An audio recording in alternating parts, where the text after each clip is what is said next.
Hold'em Masterclass numéro 56. Ouvrir pour se faire payer. Dans le cadre des tactiques de rentabilisation, nous allons voir un exemple où un joueur qui sait que son adversaire possède une main inférieure à la sienne fait une petite ouverture en fin de coup pour rentabiliser sa main. Le hawk play consiste à faire une petite ouverture quand on possède une main gagnante pour inciter l'adversaire à payer ou à relancer. Cette Hold'em Masterclass repose sur un coup qui est lui-même étudié du point de vue d'un autre joueur dans la Hold'em Masterclass numéro 55. Nous nous trouvons à Dublin, dans le deuxième Irish Open, en avril 2007. Il s'agit d'un tournoi international avec buy-in de 3 500 €. 708 joueurs se sont inscrits parmi les meilleurs mondiaux. Il reste seulement 3 joueurs, le Canadien Sorel Misi, l'Irlandais Marty Smith et l'Anglais Roland de Wolf. La moyenne des tapis est de 2 360 000. Notre personnage est Roland de Wolf, un joueur anglais professionnel depuis 2004. Nous avons gagné le World Poker Tour parisien de 2005 et le European Poker Tour irlandais de 2006. Nous sommes réputés pour notre agressivité. Nous sommes entrés dans le coup plus d'une fois sur deux depuis le début de la finale et nous sommes peu lisibles. Nous sommes deuxième avec 2 800 000. Nous occupons le bouton. Notre principal adversaire est Marty Smith avec 3 800 000 qui est gros blinde. Misi n'a qu'un petit tapis de 430 000 et il est petit blinde. Nous avons roi 5 de pique. C'est une main passable, même quand on est 3 joueurs, mais elle reste au-dessus de la moyenne. Comme vous le constatez, elle est classée 49e sur les 169 mains possibles. Ce qui nous permet de dire qu'elle a un intérêt pour ce coup, d'autant que nous avons une image de joueur hyper agressif qu'il va falloir exploiter.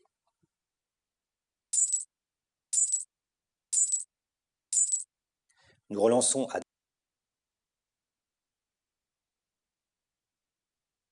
200 000, Misi relance all-in à 430 000, Smith paye les 385 000 supplémentaires et nous suivons également.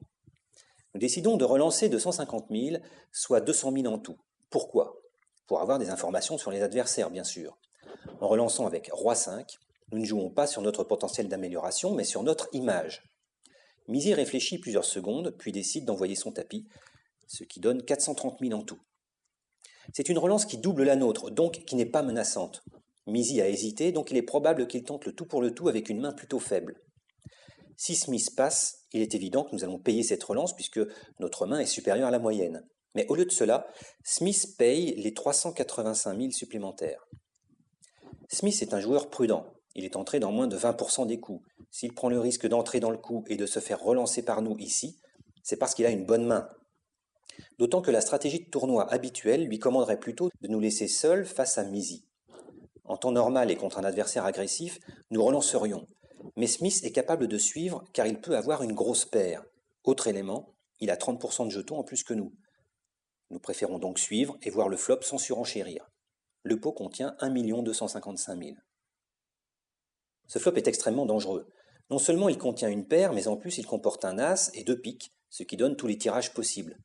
Pour notre main, il est plutôt favorable. Nous avons le tirage à couleur max, mais rien d'autre.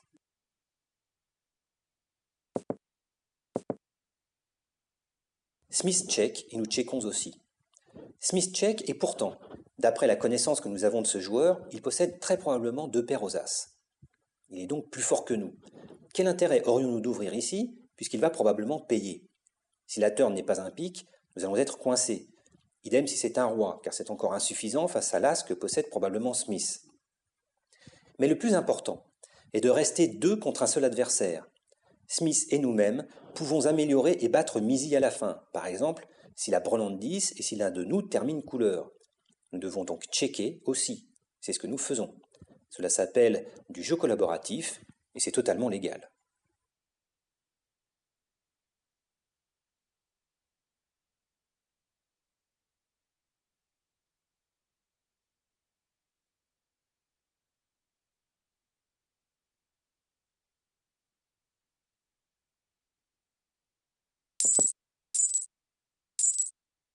Smith ouvre à 250 000 et nous suivons. Avec cette couleur max, nous nous préparons à checker encore une fois pour maintenir 2 adversaires contre Misi. Mais Smith ne l'entend pas de cette oreille. Il ouvre à 250 000. C'est très inattendu. Il ouvre à 20% du pot seulement. Qu'est-ce que ça signifie ? Soit il a une main énorme, comme full ou carré, et il cherche à gratter, entre guillemets, 250 000 de plus. Soit il a une main moyenne, comme les deux paires aux as, et il essaie de nous éjecter du pot pour terminer en face à face avec Misi. Mais cela ne peut marcher que si nous avons une main très basse, par exemple tirage à couleur. Ici, nous avons déjà la couleur max, mais puisque Smith cherche à nous déstabiliser, nous allons le déstabiliser à notre tour. Nous pourrions relancer à 500 000 pour vérifier s'il a full ou pas. Mais il nous paraît plus intimidant de payer seulement son ouverture, comme si nous avions le full ou le carré. Et c'est effectivement ce que nous faisons. Et nous le faisons en courant un risque, celui de voir une doublette à la river. Mais tant pis, nous prenons ce risque. Le pot est de 1 755 000. Le 9 de pique arrive à la river. Le tableau comporte maintenant 4 piques, ce qui rend la couleur probable avec 3 joueurs en lice. Et pour ce qui nous concerne, nous possédons toujours la couleur max.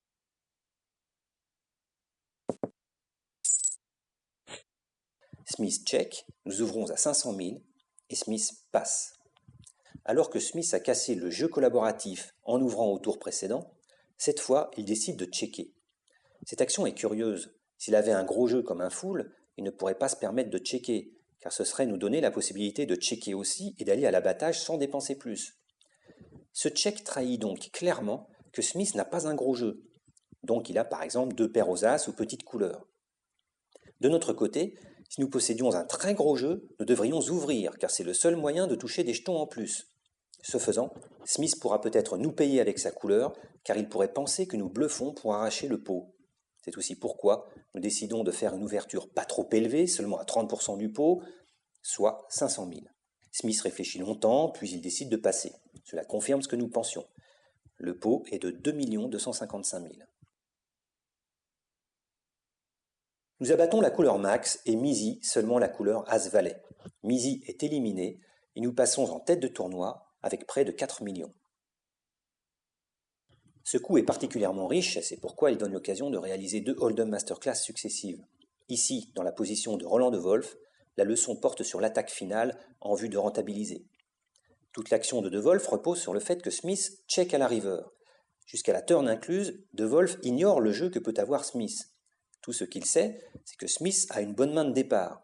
Si c'est paire de valet par exemple, il peut avoir une couleur As-Valet. Si c'est As-Dame, il peut avoir une couleur As-Dame ou juste 2 paires As-10, ce qui est extrêmement faible sur ce tableau. Dès l'instant que Smith check à la dernière, Wolf sait qu'il n'a pas un très gros jeu, donc pas full ni carré. C'est une question de rentabilité. S'il avait ce gros jeu, il referait comme à la turn, il ferait une petite ouverture, par exemple à 300 ou 400 000, et Wolf serait très tenté de payer avec sa couleur max. Dès lors, c'est l'occasion d'ouvrir pas trop haut à son tour pour lui donner la possibilité de payer. 400 000 représente 30% du pot, c'est la hauteur idéale pour ce faire. Si Smith ne paye pas, c'est parce que c'est un joueur prudent qui a la deuxième couleur et qui voit que Wolf doit être sur un full. Si vous revenez en arrière dans le coup, et si vous cliquez sur les cartes de Smith, vous constatez qu'il a la deuxième couleur avec As-Dame en main. Passer dans ces conditions est courageux de sa part et exige une très bonne lecture de Wolf. Un dernier mot sur l'action de Misi. Il a valet 4 dépareillé. C'est une main plutôt faible pour relancer à tapis, mais il y a des arguments pour et des arguments contre. Les arguments contre, sa main actuelle est inférieure à la main moyenne, qui est Dame 7, et le coup suivant est gratuit pour lui car il sera au bouton. Par ailleurs, son tapis comporte 8 gros blindes. Donc 3 raisons qui lui disent qu'il est préférable d'attendre. En plus, laisser les 2 autres s'expliquer entre eux, c'est leur donner la possibilité de s'engager l'un l'autre au-delà du raisonnable, ce qui pourrait faire ses affaires. Les arguments pour, Wolf peut relancer avec n'importe quoi, même une main inférieure à valet 4. La surrelance de Misi inciterait Smith à jeter sa main pour les laisser en tête-à-tête, et être seul contre Wolf, voilà une idée qui plaît assez à Misi car son valet est peut-être favori, et surtout, il aurait un seul adversaire au lieu de 2. À titre d'information, ce tournoi a finalement été remporté par Marty Smith.